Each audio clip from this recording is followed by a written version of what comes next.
ஆனால் தமிழ்நாட்டில் தான் நிறைய star, super star, supreme star, ultimate star, power star. நம்ம படத்தில் பவர் ஸ்டார். இந்த பவர் ஸ்டாருங்கிற பேர் நான் தான் வச்சேன். அவர் எனக்கு ரொம்ப நெருங்கிய ஒரு சகோதரர். கொஞ்ச நாள் எங்கள் கட்சியில் பொறுப்பில் இருந்தார். அவர் ஒரு நிகழ்ச்சியில், அவருடைய பிறந்தநாள் விழாவது ஒரு நிகழ்ச்சியில் அவருக்கு அவருடைய கூட இருந்த நண்பர்கள் எல்லாம் இந்த பேரை வைக்கணும்னு சொன்னப்போ, நான் பவர் ஸ்டார்னு ஆங்கிலத்தில் வருது, ஏதாவது தமிழில் சொல்லுங்க என்ன.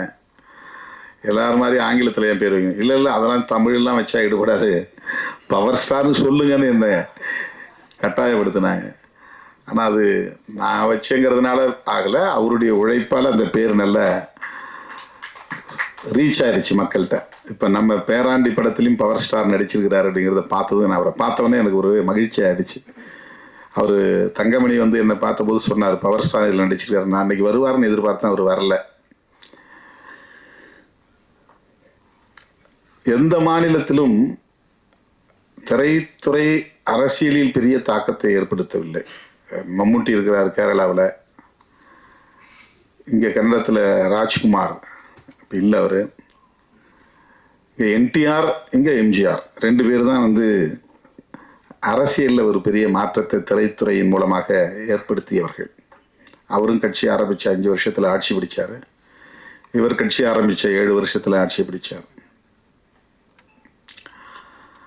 ஆனால் இன்னும் தமிழ்நாட்டுக்குள்ளே திரைத்துறை சார்ந்தவர்கள் இயக்குனராகவோ இசையமைப்பாளராகவோ அல்லது கதாநாயகராகவோ கதாநாயகியாகவோ நடித்தவர்கள்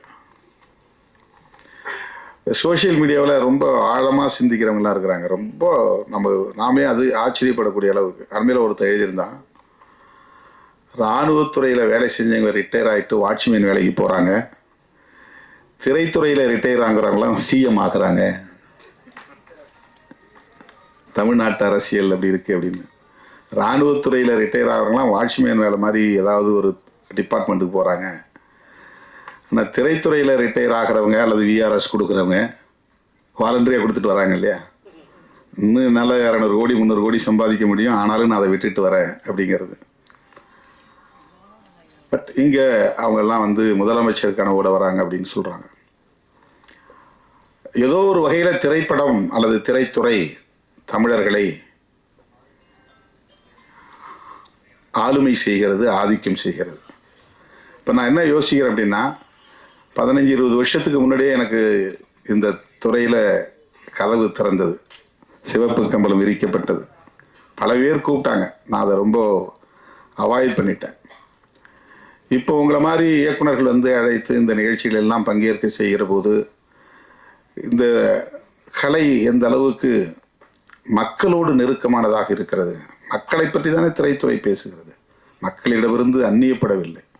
மக்களுடைய அன்றாட வாழ்க்கையை, வாழ்வியலை, அவர்கள் எதிர்கொள்ளுகிற சவால்களை, நெருக்கடிகளை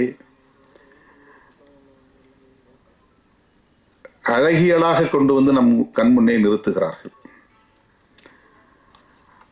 கோர்வைப்படுத்தி கொண்டு நிறுத்துகிறார்கள். இசை பின்னணியோடு அதற்கு பெரும் அளவில் உயிர்ப்பை கொடுக்கிறார்கள். அதில் வருகிற இசையும் ஒளி வெள்ளமும் காணும் மக்களின் கவனத்தை வெகுவாக ஈர்க்கிறது. இப்போ அதில் சொல்லப்படுகிற கருத்துக்கள் மக்கள் உள்ளத்தில் பதிகிறது. இப்போ மக்களிடமிருந்து அந்நியப்படுகிற ஒன்று அல்ல, அந்நியப்பட்ட ஒன்று அல்ல, மக்களின் இயல்பான வாழ்வியலை பேசுகிற ஒன்று. இதை எந்த அளவுக்கு நேர்மறையாக கையாள முடியும், பாசிட்டிவாக இதை ஹேண்டில் பண்ண முடியும், கையாள முடியும் அப்படிங்கிறது அந்த இயக்குனருடைய பார்வையை பொறுத்தது. கதாநாயகனும் கதாநாயகியும் இயக்குனர் என்ன சொல்கிறாங்களோ அதை தான் செய்வாங்க. ஆனால் இயக்குனருடைய பார்வை முற்போக்கானதாக இருந்தால், ஜனநாயகபூர்வமானதாக இருந்தால், இளைய தலைமுறையை நல்வழிப்படுத்தக்கூடியதாக இருந்தால், திரைப்படங்கள் மிகப்பெரிய அளவிலே சமூக மாற்றத்தை உண்டு பண்ணக்கூடிய ஒரு சக்தியாக விளங்கும். அதில் பிற்போக்குத்தனமான கருத்துக்கள் இல்லாமல் குடும்ப படமாக இருந்தாலும் சரி, வெறும் காதல் படமாக இருந்தாலும் சரி, அரசியல் நெடி வீசுகிற படங்களாக இருந்தாலும் சரி, பிற்போக்குத்தனமாகவும் படம் எடுக்க முடியும், முற்போக்கு சிந்தனையோடவும் படம் எடுக்க முடியும்.